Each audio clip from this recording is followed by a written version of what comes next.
Assalamualaikum warahmatullahi wabarakatuh. Nonabit pasang Kalimantapi tinebene ing tuladuni demawa ing tawang towang ning nepatno ing tulak manuk. Kembali lagi bersama Ardi di podcast Formasi.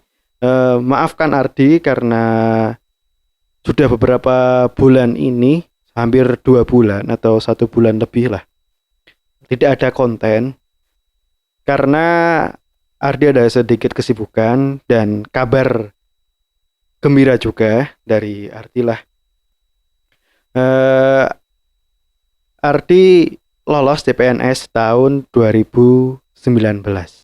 Oke, sesuai judul, hari ini Ardi akan bercerita tentang, jadi kan banyak ya yang bercerita atau kesan-kesan ketika lolos CPNS. Nah, kali ini adalah cerita dari Ardi. Oke, kenapa sih Ardi itu membuat judul yang agak fenomenal? Disclaimer ya, yang namanya lulus CPNS jalur gaib itu bukan ke dukun atau kemana, tapi emang benar-benar berusaha dengan cara Dengan cara mendekatkan diri kepada Tuhan Yang Maha Esa, mendekatkan diri kepada Allah Subhanahu Wa Taala, mendekatkan diri kepada Gusti Allah. Nah, ini karena jarang banget yang membahas tentang selain dari persiapan materi gitu. Jadi selain dari persiapan materi, biasanya kadang-kadang orang yang bikin YouTube tentang CPNS atau tips trik SKB SKD gitu, itu selalu yang dibahas adalah sisi materinya. Jadi ketika kita belajarnya bagaimana, terus memahami soal seperti apa, menyelesaikan soal seperti apa. Nah, ini Ardi punya cerita yang di sisi lainnya, tapi tetap ini adalah salah satu ikhtiar sebagai seorang muslim, sebagai seorang hamba Tuhan, dan sebagai seorang manusia untuk untuk meraih apa yang diinginkan, meraih yang dicita-citakan. Ceritanya dimulai dari Ardi itu lulus kuliah. Nanti saya lulus kuliah tadi. Jadi dulu waktu selesai lulus kuliah, saya pikir itu mencari pekerjaan itu mudah. Jadi saya pikir itu mencari pekerjaan sungguhlah sangat mudah. Ternyata itu di luar dugaan teman-teman. Jadi waktu itu saya lulus kuliah, kemudian sempat bingung. Ini saya kuliah, kalau udah selesai skripsi, udah selesai wisuda, terus mau ngapain gitu ya. Saya mau ngapain gitu. Jadi bingung gitu loh. Akhirnya langsung mencari kerja. Jadi cari kerjanya itu kan kalau dulu itu sak-sae atau apa adanya lah, apa aja dilamar gitu loh. Supaya biar kelihatan kalau setelah kuliah itu langsung bekerja, karena beban mental ya. Saya kira semua orang itu akan mengalami beban mental ketika sudah lulus kuliah, kemudian bapak dan ibu atau orang-orang sekitar kapan bekerja, udah diterima kerja di mana, atau sudah daftar kemana, itu akan menjadi beban tersendiri. Nah, selanjutnya adalah waktu itu saya ditawari untuk bekerja di luar kota. Kebetulan bersama dengan kakak sepupu saya. Waktu itu saya bekerja di sebuah developer perumahan. Jadi developer perumahan itu kebetulan berada di Solo dan pada waktu itu juga masih membangun sebuah proyek perumahan yang di dekat kota saja, di dekat kota Solo. Waktu itu saya juga tinggal dengan dengan kakak sepupu saya. Jadi saya tinggalnya dengan kakak sepupu saya. Bisa dibayangkan ketika kakak sepupu saya itu baru saja menikah, lagi enak-enaknya menikah, kemudian datanglah saya gitu loh ya. Saya kira itu akan manusiawi ketika rasa sungkan atau rasa pekewo itu datang ya. Walaupun kita itu bersama-sama, maksudnya tinggal bersama keluarga yang notabene juga family, masih dekat, tapi rasa pekewo, rasa sungkan itu akan selalu ada. Nah, itu di situ mulai tidak nyaman gitu loh. Akhirnya tidak bertahan lama di pekerjaan menjadi developer itu, kemudian pulang. Waktu itu saya agak sedikit kecewa sih. Ya mungkin pekerjaan di sana dan lain sebagainya itu tidak sesuai apa yang saya inginkan, seperti itu. Kemudian muncullah seolah-olah bahwa mencari pekerjaan itu menjengkelkan gitu. Lebih baik membuat lapangan pekerjaan sendiri. Itu pikiran saya waktu dulu. Singkatnya, saya memutuskan untuk membuat sebuah usaha karena saya suka masak, saya suka makan. Saya mencoba untuk menggeluti dunia kuliner. Situ saya membuat sebuah kedai martabak. Ini martabak khususnya ada martabak yang telur. Dan juga tidak bertahan lama. Waktu itu dimulai dari bulan puasa, kemudian setelah bulan puasa sempat bergabung dengan teman-teman dan beberapa orang untuk membuka sebuah kios ke kota sebelah. Jadi membuka sebuah kedai yang ada kiosnya di kota sebelah, kabupaten sebelah. Dan itu kita laju, saya dan teman-teman saya laju tiap hari pulang pergi ke kabupaten sebelah gitu loh. Dibayangkan seperti itu rasanya, dan alhamdulillah juga masih belum berhasil. Sempat pernah ada satu masa di mana bahwa beberapa minggu sama beberapa akhir-akhir itu tidak ada sama sekali pemasukan. Artinya ketika kita buka toko dari sore sampai malam itu sama sekali nggak ada pelanggan gitu loh. Jadi bayangan seperti itu. Jadi ceritanya itu setelah saya pulang dari Solo itu, yang dari pekerjaan pertama, saya mulai mencoba untuk melakukan perubahan pada hidup saya gitu. Kalau saya namakan ini sebuah lelaku atau kalau bahasa Jawanya itu tirakat. Jadi yang kita mau bahas itu adalah tentang hal ini loh, tentang hal tirakat. Jadi menurut sunnah juga dan tuntunan dari ajaran agama Islam yang saya anut, itu sunnahnya untuk berpuasa Senin dan Kamis. Nah, jadi motivasinya pertama itu juga agak salah sebenarnya kalau menurut saya. Ini motivasinya untuk melakukan tirakat puasa Senin Kamis itu hanya buat untuk mengejar materi gitu loh ya. Tapi nggak apa-apa. Yang namanya sebuah perubahan, sebuah proses dari yang namanya perjalanan hidup itu tidak selalu benar, selalu sempurna. Itu nggak mungkin, manusia itu seperti itu. Jadi setiap kalau menurut saya selama perjalanan hidup kita akan mengerti. Nah, dulu itu motivasi saya ya cuma saya pengen tak coba buat tirakat kali ya, buat supaya gimana ya, memperkuat gitulah ya, sambil berdoa ya sambil tirakat gitulah rasanya. Ketika kita sudah berkomitmen untuk melakukan suatu tirakat atau laku, itu godaannya tidak mudah gitu loh. Jadi semakin lama itu semakin besar dan semakin tidak mudah. Awalnya mungkin puasa itu cuma bisa menahan lapar dan haus ya.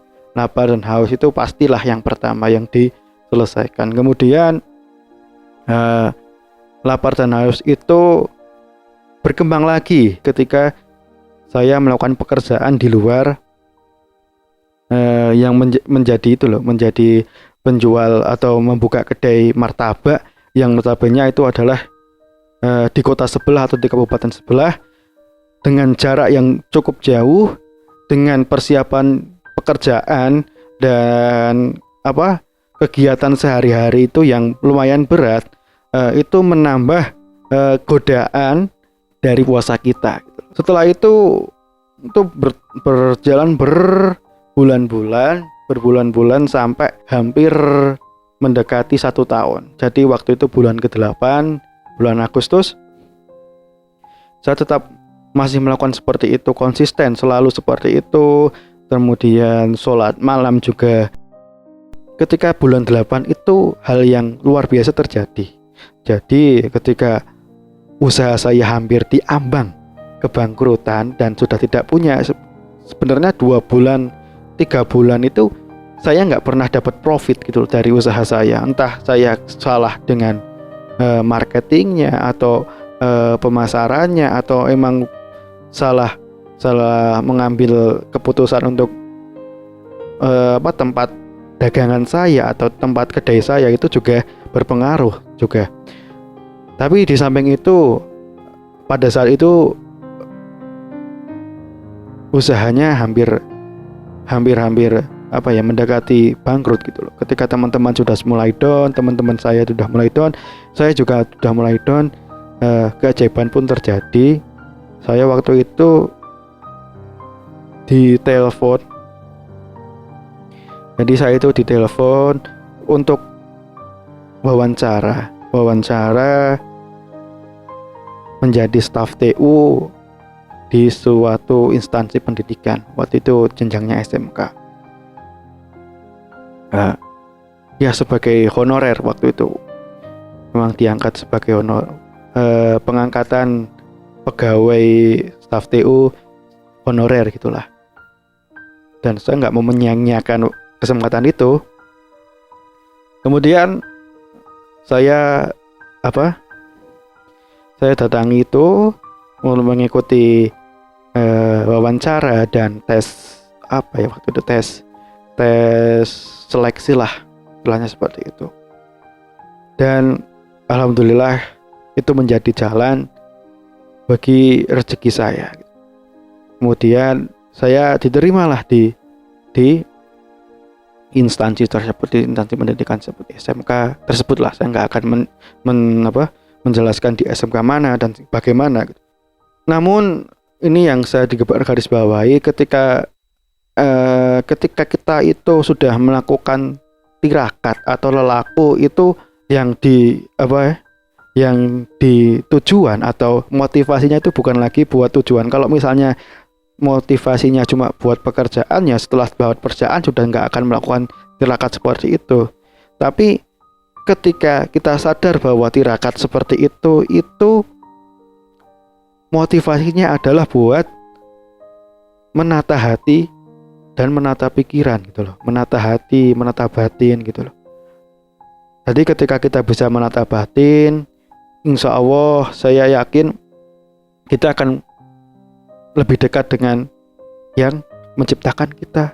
Kita akan lebih dekat dengan Gusti Allah, kita akan lebih dekat dengan Allah Subhanahu wa taala. Dan apapun masalah kita, apapun kesulitan kita bekerja atau mencari nafkah, itu insya Allah akan ada jalannya, dan dipermudah jalannya. Waktu itu saya juga nggak berhenti untuk terus puasa Senin Kamis, terus jangan lupa untuk sholat sunatnya juga gitu loh, kayak sholat duha setiap pagi dan sholat malam. Itu berlangsung 2 tahun. Kemudian di bulan November 2019, saat itu adalah dimana pendaftaran CPNS 2019 itu dibuka. Nah mulai saat itu saya sadar bahwa sebenarnya saya juga nggak awalnya dulu di kuliah saya itu nggak ada angan-angan untuk bisa untuk mencita-citakan lah, atau bercita-cita menjadi PNS atau pegawai negeri sipil, atau yang paling ringan aja menjadi honorer gitu di suatu sekolahnya itu nggak ada. Karena emang saya dulu itu kalau dikasih tahu buat emang ibu saya yang emang benar-benar benar-benar mendoakan luar biasa itu, pengennya adalah ibu saya untuk menjadi pegawai gitu loh. Jadi dipaksa-paksa, ayolah ikut ini, padahal aku sudah aku nggak mau kayak gini gitu loh. Aku nggak suka gitu loh di kantor, nggak suka nggak suka di ini gitu loh. Tapi selalu didorong dan akhirnya saya mencoba untuk mendaftar di 2019 itu. Kemudian Saya memilih instansi yang paling dekat dengan saya, yaitu ya di kota saya sendiri, di Wonosobo gitu loh. Nah, jadi waktu itu waktu itu bulan Februari 2020, maaf, 2020 itu waktu untuk SKD CPNS 2019. Di waktu itu emang sudah saya mantepkan dalam hati bahwa besok kalau mau ujian saya tak berpuasa sebisa saya, sekuat saya. Artinya waktu itu pengumuman untuk jadwal tesnya itu sekitar 9 hari sebelum hari H. Jadi waktu 9 hari itu saya manfaatkan untuk saya berpuasa sambil belajar gitu. Jadi waktu itu belajarnya itu emang sudah sebelum ada pengumuman, tapi setelah pengumuman pun juga saya terus belajar, meningkatkan belajar sambil berpuasa gitu loh. Jadi apa ya, motivasinya atau niatnya itu emang berpuasa dengan harapan nanti kita dimudahkan dalam belajar gitu loh. Ketika kan ada yang bilang bahwa sebaik-baiknya kondisi tubuh itu saat belajar ya saat kita berpuasa gitu, itu akan lebih mudah untuk menangkap pembelajaran materi dan lain sebagainya, itu akan lebih mudah. Saya niatkan seperti itu. Di situ muncul keajaiban ketika saya itu mengerjakan SKD. Jadi karena saya itu memang dari dulu nggak bisa matematika, apalagi TIU ya. TIU itu saya nggak bisa sama sekali, karena track record dari SD itu saya hampir nggak lulus gitu loh. Nggak lulus SD karena matematika, walaupun IPA dan IPS-nya atau apa ya, IPA IPS itu tinggi-tinggi lah 90, tapi karena matematika saya juga kurang di bagian matematika, itu hampir saja saya tidak lulus gitu loh. Dan berkaca dari itu, saya memang belajar TIU itu, memang saya belajar dari salah satu YouTuber, mungkin YouTuber yang lain ya. Shout out buat dosen Deso, terima kasih untuk materi-materinya itu keren-keren sekali, bisa sangat mudah dimengerti. Walaupun pada saat saya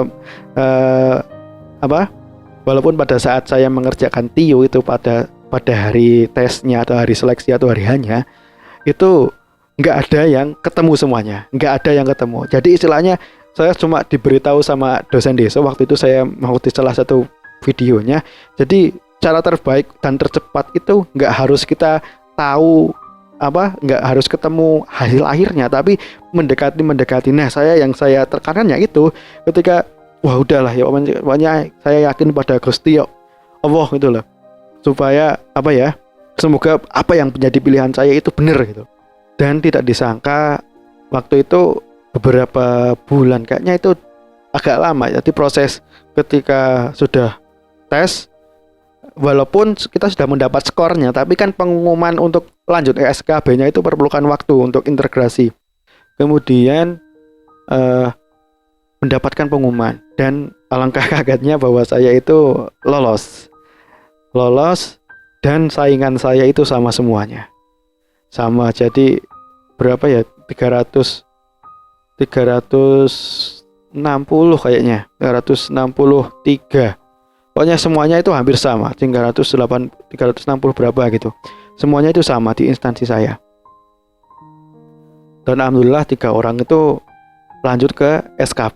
Karena SKB itu sudah masuk ke pandemi di bulan Maret. Harusnya itu kan jadwalnya di bulan April, dan Maret pemerintah memutuskan untuk darurat COVID dan menghentikan semua aktivitas di luar rumah, dan kita harus di rumah ya, stay at home. Bahkan di instansi saya pun juga ada WFO-nya gitu loh.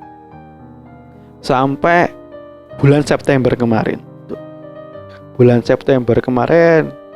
Pengumumannya itu untuk jadwalnya hampir sebulan, hampir 40 hari 40-an hari lah, dirilis lah. Pengumuman itu dirilis, jadwalnya, kemudian batnya berapa, terus tempatnya di mana gitu loh, titik lokasi ujiannya itu di mana. Kebetulan saya di Semarang. Dan waktu itu emang saya benar-benar komitmen dalam hati, oke, saya tak puasa lagi sekuat-kuatnya. Jadi mulai dari pengumuman sampai hampir sampai hari H itu sekitar 40 harian. Saya coba untuk gimana supaya 40 hari itu bisa berpuasa gitu sambil belajar, dan saya tinggalkan lagi belajarnya saya tingkatkan lagi materi-materinya. Saya sempat juga untuk membeli sebuah apa ya namanya tryout online, terus ada materi-materi online. Jadi setiap hari itu karena emang WFA jadi waktunya banyak, agak sedikit banyak. Ketika tidak ada pelayanan di sekolah pun juga saya terus mengerjakan tryout.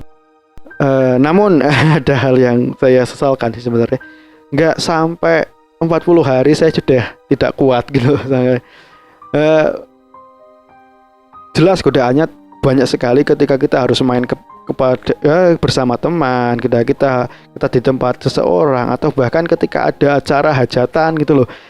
Yang membuat berat itu ketika kita berpuasa dan berkomunion puasa pada hari itu dan ada hajatan dan kita diundang gitu loh. Kan itu godaan yang sangat berat sekali gitu ya. Tapi tetap saya coba untuk terus berpuasa gitu sampai hampir mau jalan ke 40 hari itu perut saya sudah tidak kuat.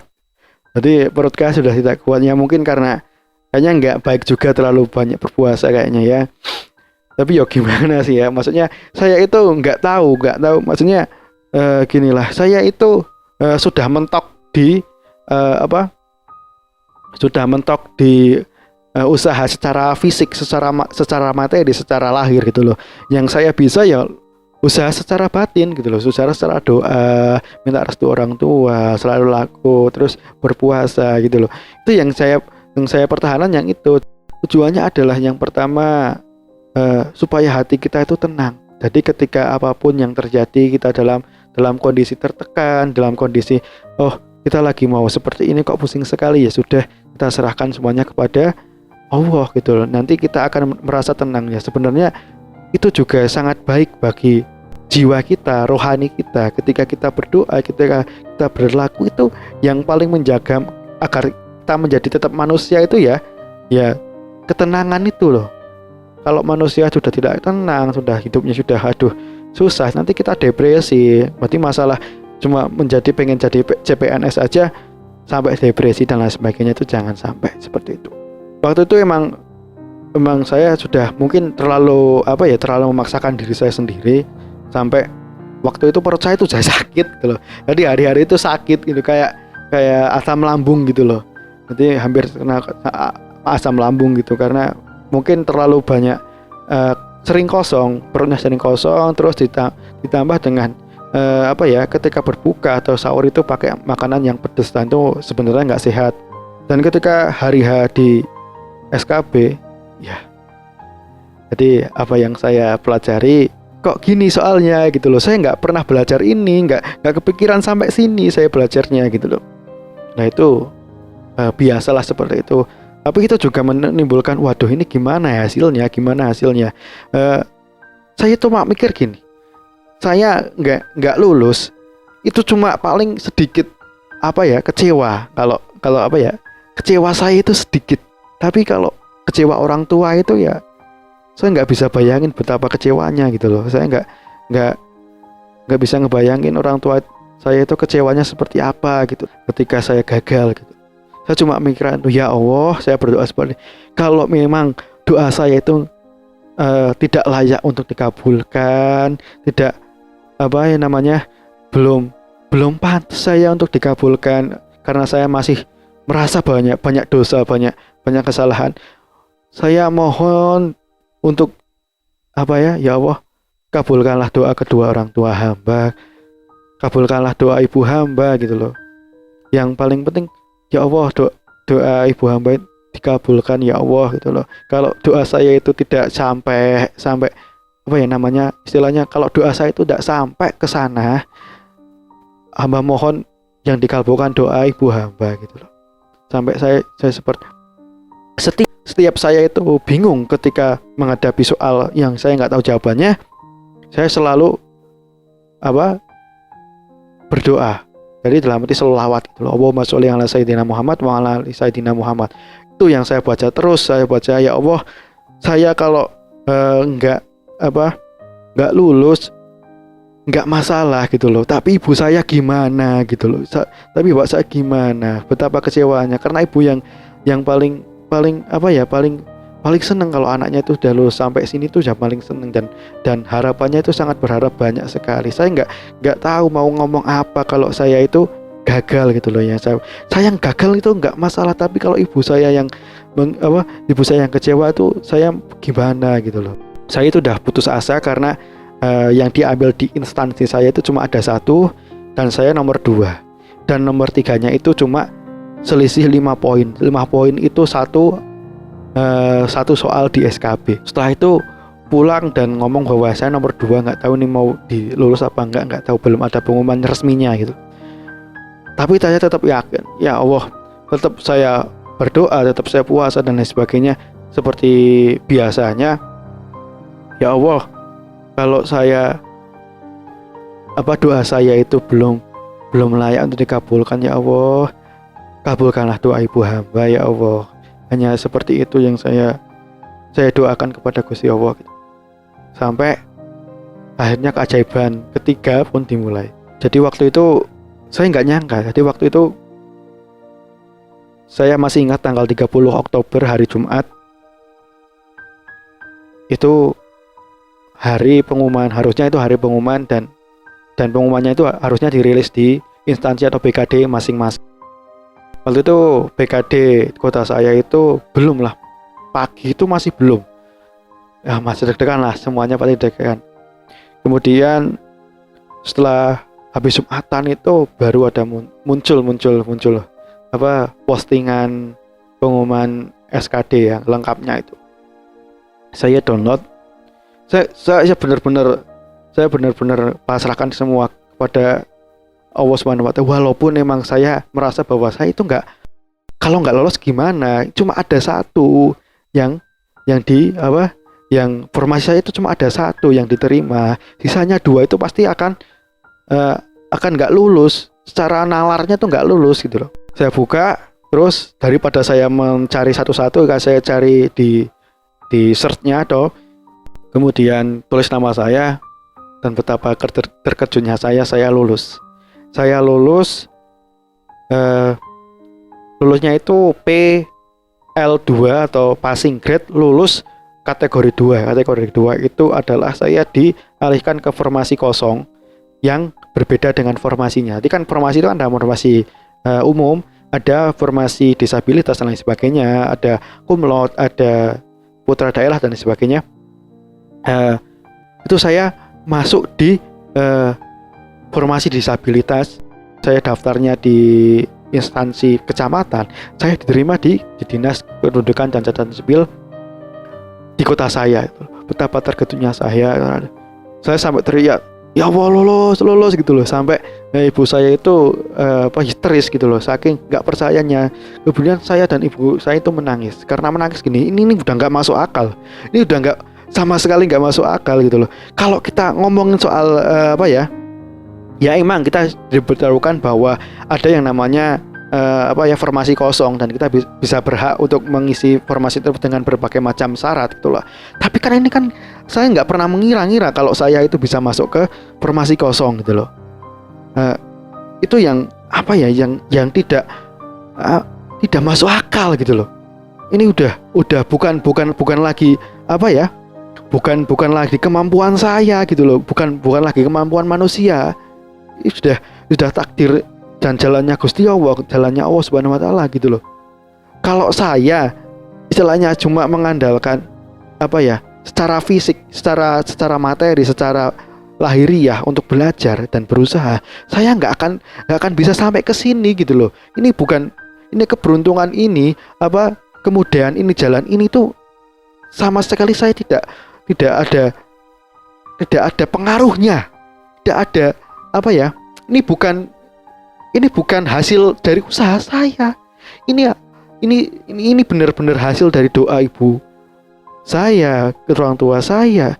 Ini adalah jawaban dari Gusti Allah, jawaban dari Allah Subhanahu wa Ta'ala buat kita gitu loh. Jadi ada sampai hal-hal yang seperti itu yang luar biasa, nggak kita sangka itu bisa terjadi gitu loh. Saya percaya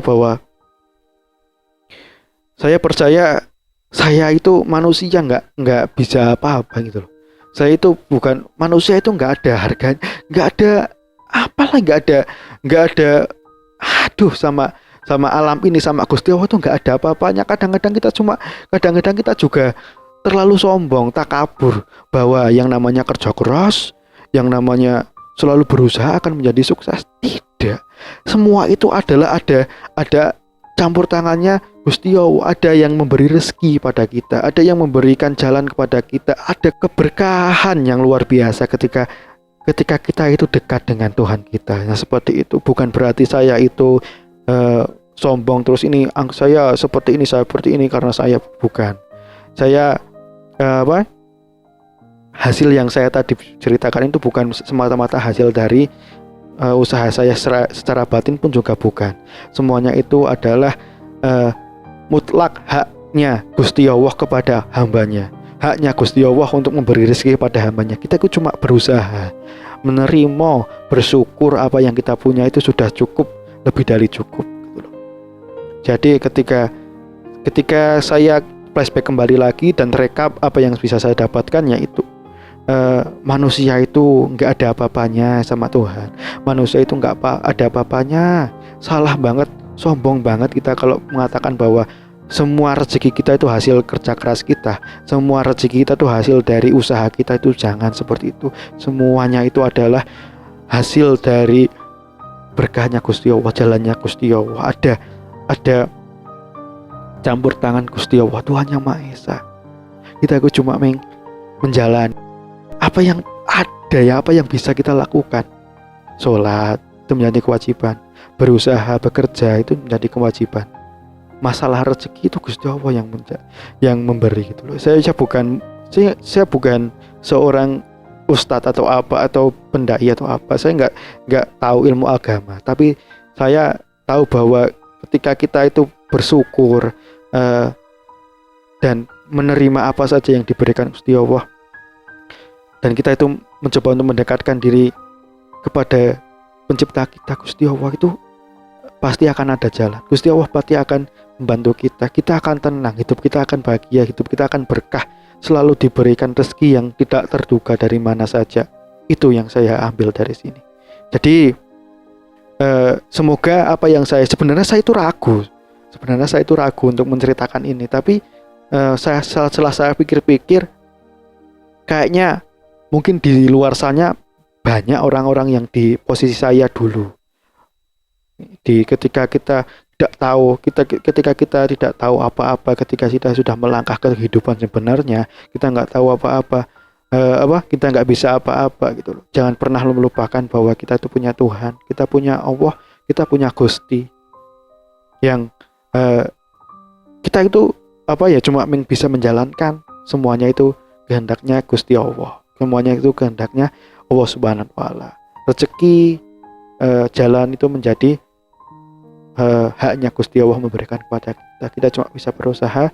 Semoga apa yang kita usahakan ini menjadi keberkahan, dan apa yang saya ceritakan ini menjadi pengingat bagi saya sendiri dan teman-teman, supaya ayo, selain kita berusaha secara dohir, secara lahir, kita juga harus berusaha secara batin.